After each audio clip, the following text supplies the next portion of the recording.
Hello everyone and welcome back to another episode of Minimalist Gourmet, where today I'll be teaching you how to make ribs. But you don't need a barbecue for this. That's right, we're going to make them in the oven. They turn out juicy, they're crispy, and they taste amazing. So let's go ahead and get started. The first thing you're going to need, well, is a whole rack of ribs. You can either go with baby back ribs or spare ribs. Both will work fine in this application. Whichever one you choose, though, the first thing that we need to do is flip it over and get access to the back of the ribs because we need to remove this membrane. That's right, this tough piece of membrane here will not break down no matter how long it's cooked, and it needs to go. To do this, simply slip your knife between one of the bones and the membrane. Be careful and just take a second here to work it up. All you want to do is try to free up one end of this membrane so that you can get a good grasp on it. Once you have completely cut through and freed up one side of the membrane, as you can see here, well, you're going to need to pull it off. And the easiest way to do this is with a paper towel. Just go ahead and grip real tight on that membrane and peel. You should be able to take this off in one whole piece. However, if you have a tear like I do right here, well, it's not a problem at all. All you need to do is go ahead and slip your knife underneath that piece of the membrane, cut it up a little bit, and you should have full access again to pull this piece of membrane off in one solid sheet. Once this comes off, you are good to go. Now I've cut my rack in half because it makes it a little easier to work with my small oven. The first thing that we're going to do is add a binder. I'm using soy sauce, but you can use soy sauce, Worcestershire sauce, or even some yellow mustard works great. This will hold all the rest of our spices and seasonings on. To this, we're going to add a few drops of apple cider vinegar as well. I really like the contrast and a bit of acidity it brings. As far as seasonings go, well, let's start with a healthy dose of salt. Follow that with some granulated garlic powder, a bit of black pepper, some chili flakes for a little bit of spice, and some paprika for color and flavor. Make sure to work this all the way into the meat and rub it in really well over all the surfaces. And with our bone side completely seasoned and massaged in, we're going to go ahead and flip this over so we can now season the meat side of the ribs.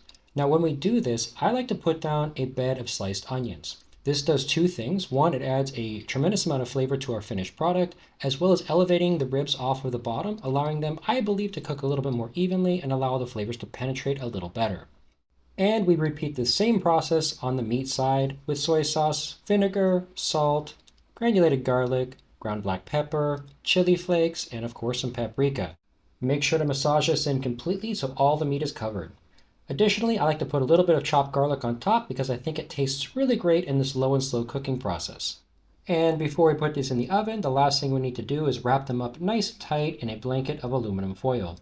I highly recommend that you use the heavy duty foil in this application if you can. If you have the really thin stuff, use 2 sheets. The goal here is to wrap it up nice and tight so that all that moisture stays in next to the meat and keeps it moist as it cooks in this very low and slow cooking process. Also, you want to put them into a dish because there will be some liquid that will leak out.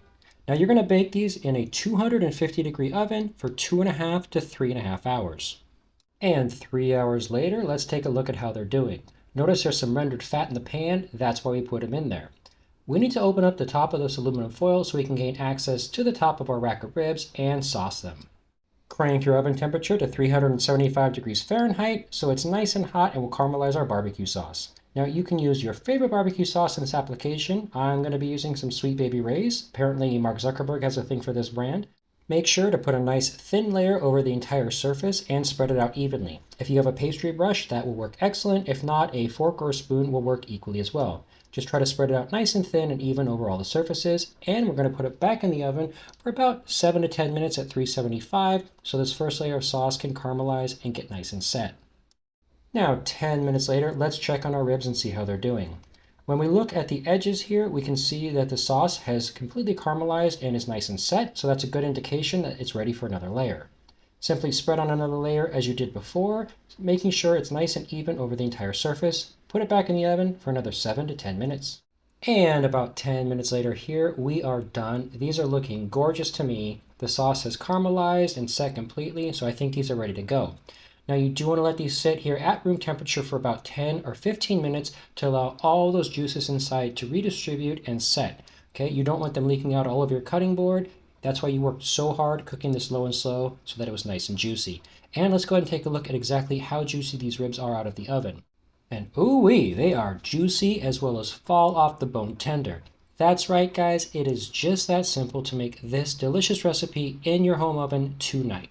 Thank you so much for watching, and I hope to see you again here real soon on another episode of Minimalist Gourmet.